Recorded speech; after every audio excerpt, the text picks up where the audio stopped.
Hello, hello, hello, everyone. How we doing today? It's great to be here again. It's a wonderful time at the World Bridge Podcast. Welcome, everyone. Welcome, our viewers. Today is just a wonderful day. I'm Yep. here with my two awesome co-hosts, Modupe and Adebola. How you ladies doing today? How's everything going? Fantastic, blessed, and Awesome. highly favored. Great, great, great. How about you, Adebola? How's everything going? Great, great. I'm good. I'm glad to be here Awesome. again. All right, all right, all right, all right. That's good. Hey, look, you know what? We're so blessed to be here. It's another Mm. wonderful day. And we thank all our viewers for those who have been subscribing, sharing, and liking. And we see all your comments, we see all your posts. And we just want to encourage that, if this is blessing you, let's continue to share, subscribe, and like to everyone within your community. So today, we have another awesome and interesting topic that we're going to be bringing to you today. And today we're going to be talking about caring for aging parents here or abroad. Here at the World Bridge podcast, we try to bring different things together to bridge that wealth Mm. gap that has been created, that vacuum that has been created, and bringing knowledge and value so that we can live our best lives, either both home or abroad. But especially more for our, viewers in the diaspora. You know, when we talk about caring for aging parents here or abroad, we're looking at the financial planning, we're looking at who's taking care of what are our responsibilities, in this area. So for many people in the diaspora, success comes with an unexpected responsibility. Our parents are getting older while we're living thousands of miles away. You would agree with me.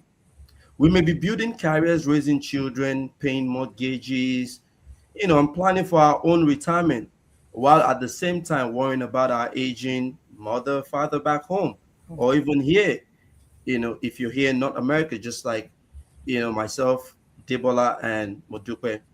The challenge is not simply how do we take care of our parents. The deeper questions are who will pay, who will provide the physical care, what happens when siblings disagree, and how do we honor our parents without creating financial pressure, family conflict, or silent resentment.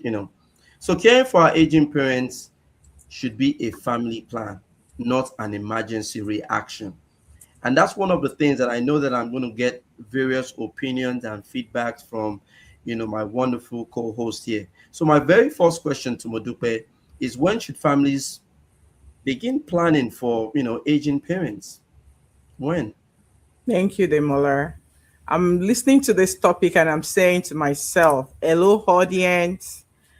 Every single family component you ask out right now, I'm telling you that this topic is going to be cogent across board. So whether we go to my Asian family, my African family, the Punjabis, anywhere, even the Jewish family, you will find out that we have an aging parent or aging parents, pluralized, in each of this family sector. And so this topic is not one of the ones we talk about and then we pack it to the side. Because guess what? Every single one of us, we will climb up to the milestone. And Demola, Yep. I heard your question, so don't be scared. I'm going to address it. Why am I going this route? Or why am I talking about this? I'm saying that things are changing, lives are evolving. So, and I love how when you said planning for aging parent shouldn't now become a family emergency. It should be part of the plan. Even far beyond that, it shouldn't even be something we talk about later in the game when these parents are already aged. You see, because like I said, whether we like it or not, every single one of us, we're going to cross onto that milestone. And which is why on this World Bridge podcast, we are so big on planning. Proper preparation prevents poor performance. Performance. So I'll Okay. go to that Question right now, Demola. When should families begin planning for aging parents? Like I rightfully said, the best time is not to have a conversation when the crisis is like staring us in the faces. At that time, it's already too late. How they say in my Yoruba language, Otilo, it's already too late, right? Families should be discussing conversations around this, especially if those parents do not have plans in place that needs to be executed. You see that? Because what are we preaching in this age and time? 2026 and beyond. We're saying there should be plans in place. Those plans are what needs to be executed. Now, peradventure, those plans are not in place, right? Then, as we grow on and we know or we foreseen that there's going to be a need of this magnitude, then we need to start having that conversation. When the parent will prefer to leave as they age, right? Maybe some parents will say, they want to get to a particular location. That's where they want to spend the rest of their life. We've seen that, right? We should be having this conversation when their health, right? And what could be their care needs, right? Who has access to important documentation and financial information? Many of us leave such information and conversation and we get so sentimental about it. There is no reason to be sentimental about certain things. Existing savings, pension, insurance, their resources, plans needs to be in place, people. Grandpa, grandma, great grandpa, great grandma needs to have this conversation even before they assume these titles that I'm calling out. Grandpa, grandma, great grandpa, great grandma. They need to, in all honesty. So let's say that maybe they were not aware or they did not have the information. That's why we're letting this cat out of the bag. That we need to take ownership of this now and start having these conversations with them. And if they don't have it, then it means that the children on ground then begin to assume such responsibility. Whether they may eventually need assisted, care at home, who's going to have to care for them? What are certain things to be looked into? Who should make the decision if they can no longer make decisions for themselves? These are all cogent and important agenda items that gets taken, care of within the sphere of estate planning. Waiting until a parent becomes seriously ill often forces family to make expensive decisions. And we see that all the time. Families are dealing with that emotion. Emotion is so high. People are just making decisions out of the blues. So, Demola, when should this planning really begin? Way before crisis comes tearing. Yeah. Because aging is not an emergency. We all know it's going to happen. Yes. You get it? So it's a stage of life that can be planned for. Many of us were 20 years old some years ago, and we are whatever age we are right now. And we're going to be, whatever age we're going to be, in another few years' time. It's going to happen. Conversations of this nature need to be, addressed. When the sun is still shining, make that A. That's what I'll say. I definitely love your take on that, Modupe, because one of the things that just jumps to mind is most times we should not, from what I hear, let's not make our children be our exit plan. you know, and I know some of us would have aging parents that maybe they probably didn't go to school. Maybe some of them, did not have the best of careers, and all they did throughout their life was put us through college, put us through all that at their own expense of their own retirement. And this is why we're bringing the awareness. So I'm going to throw these at, Adebola. How can families financially, prepare for parents who live abroad?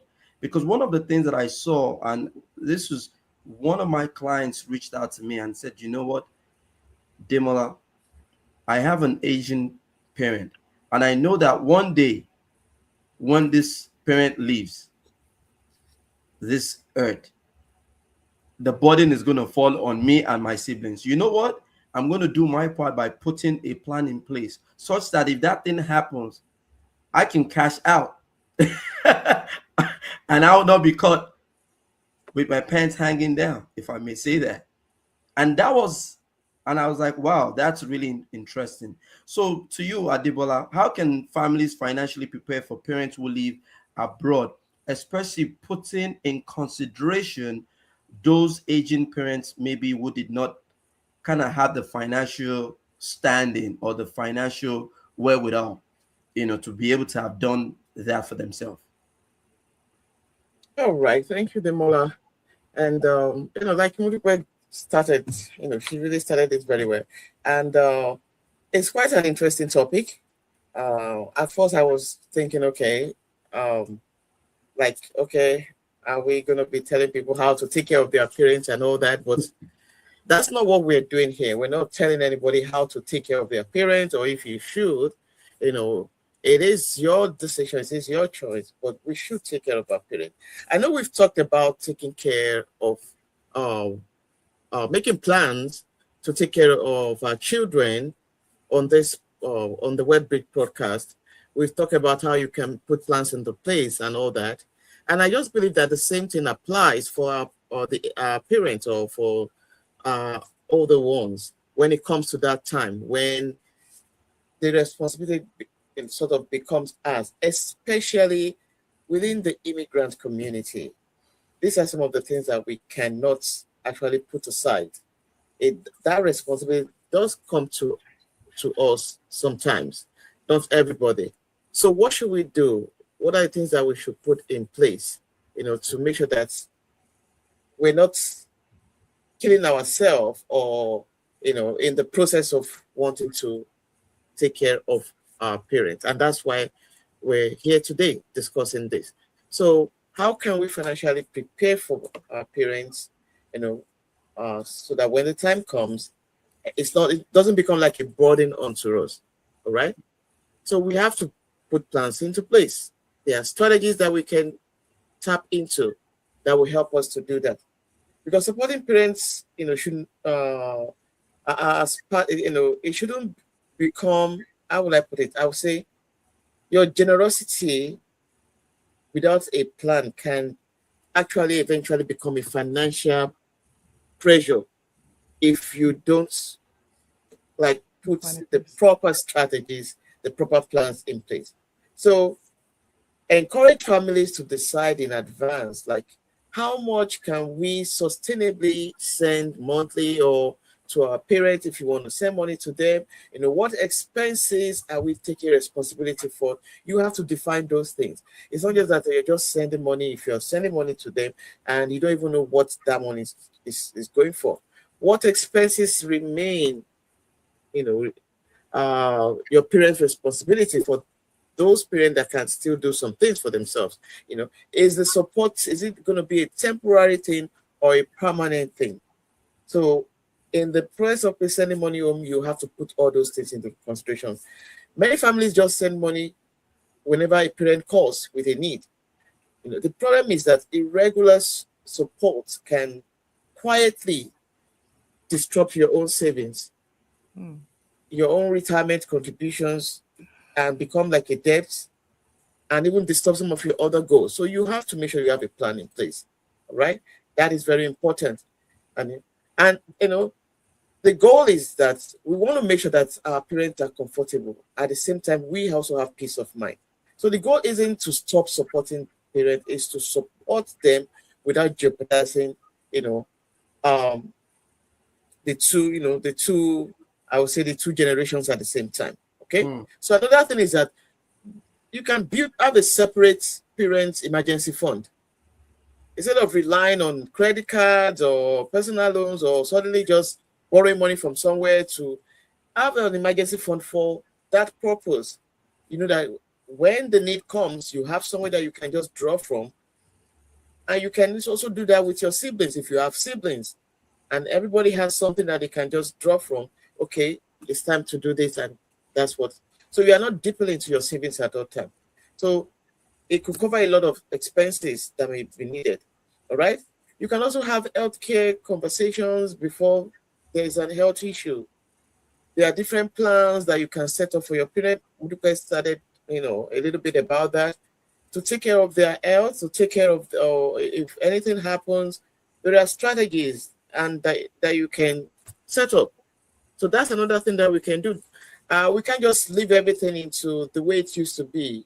Like, oh, okay, anytime they call, we answer. We have to put plans into place so that your own plan, your own life is not put on a hold, or your own financial goals are not disrupted.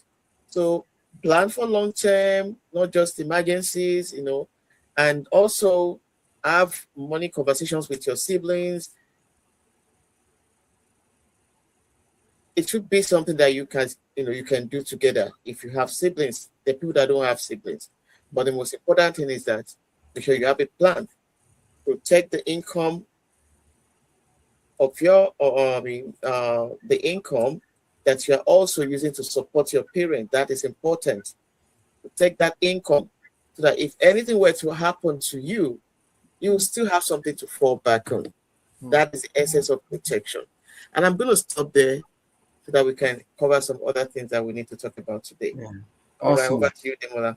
Awesome. And I really like, the fact especially for those parents who have maybe, multiple children. You mentioned something that, even as the siblings can come together.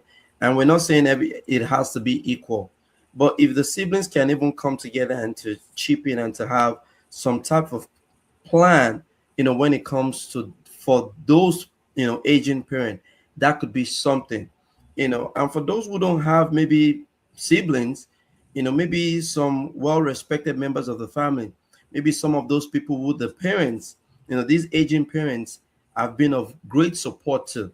There's so many of our parents that they've helped out uncles, sent so many people to school while they had the capacity to do so. Now they are aging. Now they don't have the financial means to do that. Now we're not saying it should be anyone's responsibility per se, but we should all have a duty. Especially, we must remember, as people in the diaspora, we're people of culture, and that's one of the things that we must understand, that our culture, teaches us to do. So when it comes to area of siblings, what if one sibling lives close to the parents while others live abroad? What would this dynamic look like? How should this responsibility, how should it be shared, Modupe? If you have siblings that live close, one sibling lives close to the parent and others live maybe abroad, or they live in far cities away or states away from the parent. Well, how should this dynamic, how should it work when it comes to this, caring for aging parents? Okay, Demola, thank you. I will address that, and I'm also going to just play the good advocate here and say, well, there are various family dynamics. They only have one child, period. So, which means there's no sibling to come to anybody's rescue. You see what I mean? It's just Yeah. that person that has to deal with it.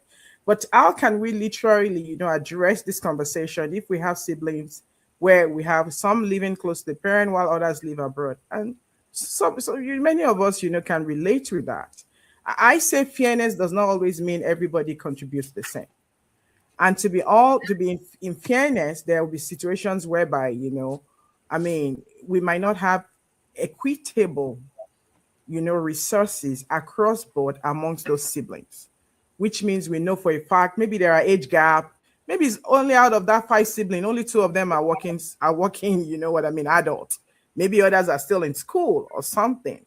But in all honesty, one sibling may provide, maybe the one providing the physical care, helping grandpa, grandma, great grandpa, great grandma with transportation, right? To doctor's visit, you know, helping with the grocery, trying to, provide companionship, having conversations that make them feel young again, right? So they are just not bored.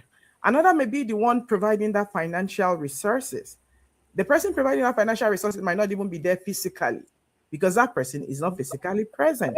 So are we going to say the person who is physically present is the one, oh, grandpa and grandma should give the golden medal to? I don't think so.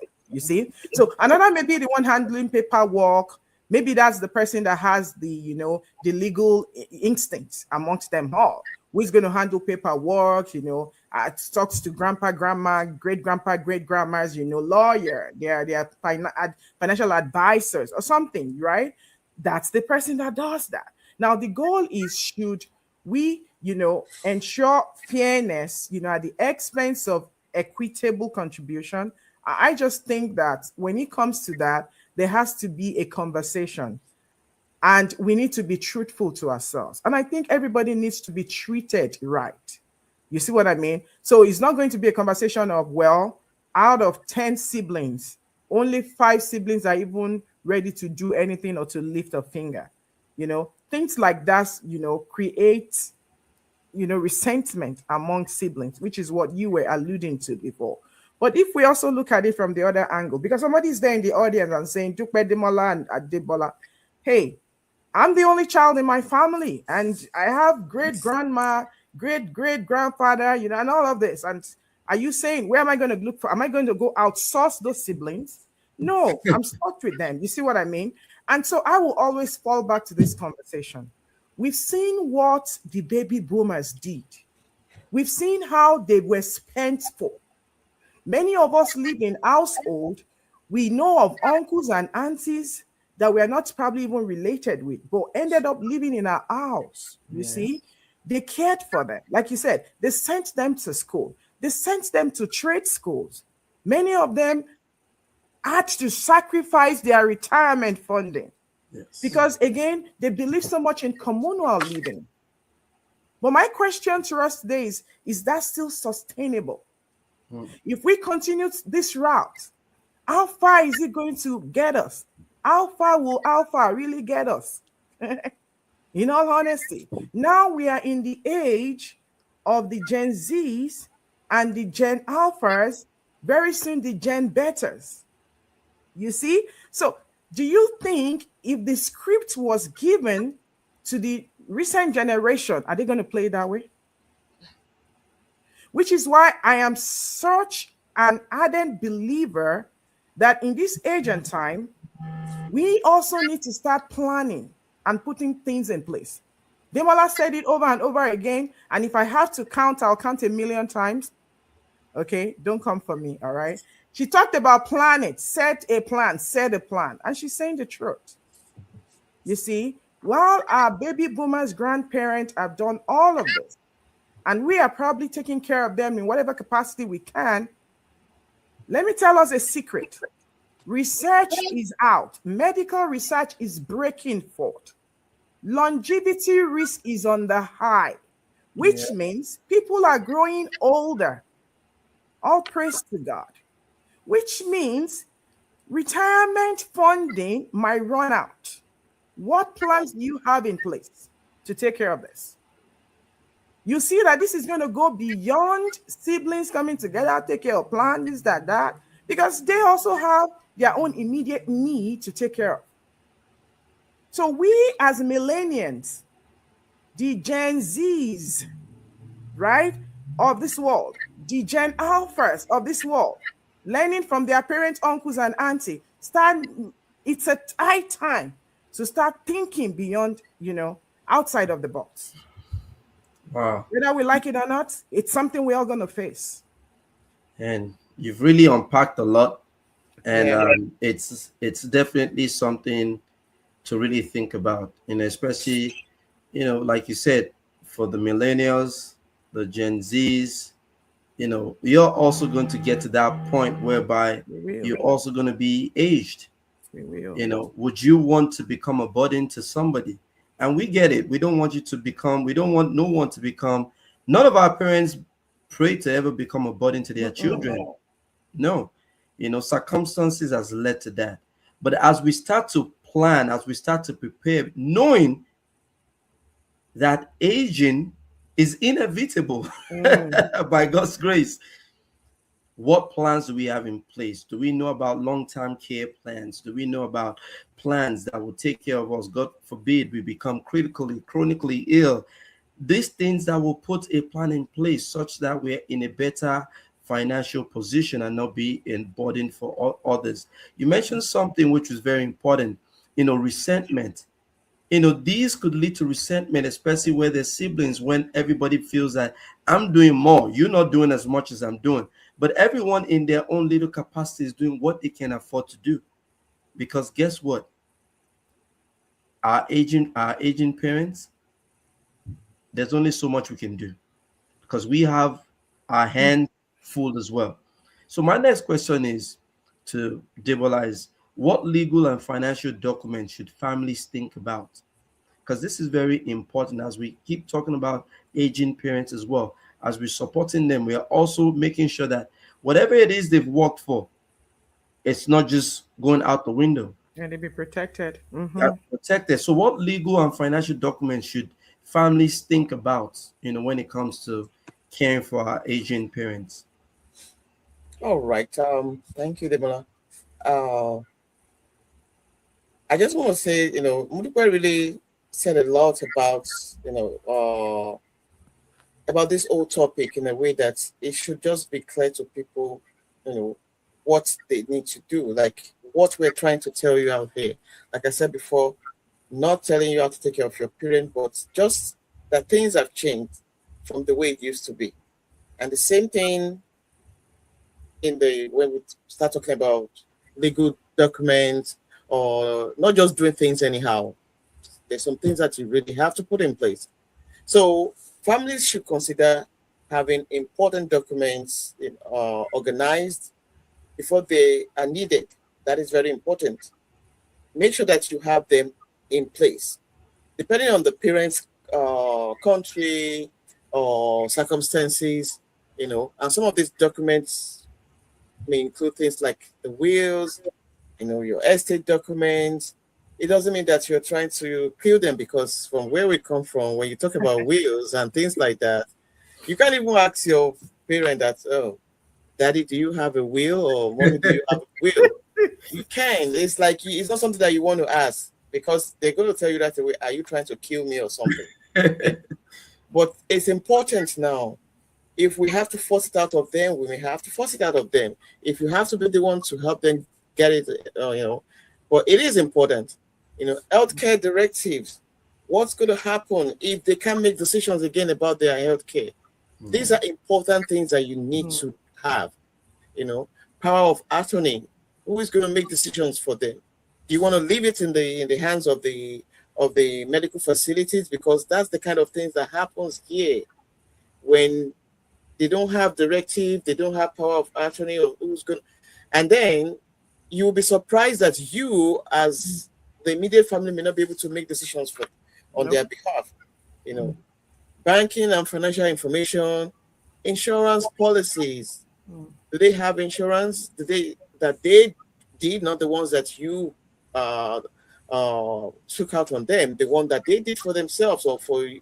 You need to have all these documents and know where they are. It's important. If you happen to need them, you know who to call, who to reach out to. Okay, property documents, pension, and all these medical records. These are all very important. And emergency contacts. That's also another important information that you need to have at hand. So, for parents living in another country, families should also understand that legal documents, the power of attorney may not work the same way across different jurisdictions. So you have to, put that into consideration and make sure that you follow the right process for whichever area, whichever location there. So, and the key message here is that if the family doesn't know where these documents are, a crisis is the worst time to start running around and looking for them. So let's make sure that we know where they are and we have everything organized. Thank you, Demola. Thank you. I want to appreciate you, Adebola Mundupe. I mean, you guys have really brought and shed a lot of light, to this topic. And our viewers, if you find this topic very interesting, if you have, recommendations or comments, or you think otherwise of what you've had tonight, today, Put it in the comment section. We want to hear your thoughts. We want to know what you think about this. However, I want us to understand. I want to leave us with this. We should not wait for the next medical emergency, Mm, phone call, or family crisis. mm, Rather, we should make sure that we're reaching out to one another from time to time. We're sitting down with our aging parents, mm, even though these conversations might be uncomfortable. We should Mhm. know the needs, we should know the numbers. We should define the responsibilities, document the plan, build the resources. Because the greatest gift we can give our aging parents is not just money, it's the peace of knowing that their future and the family's future has been thoughtfully planned. mm.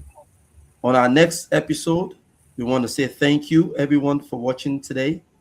God bless you. Remember to subscribe, to like, and share. I want to Sure. thank you again, my wonderful co host, Adebola Modupe. See you on another episode. God bless. Stay rested and have a blessed week. God You bless. too, sir. Thank Signing you, out. everyone. Take Bye. Bye care. for now. Bye. Bye.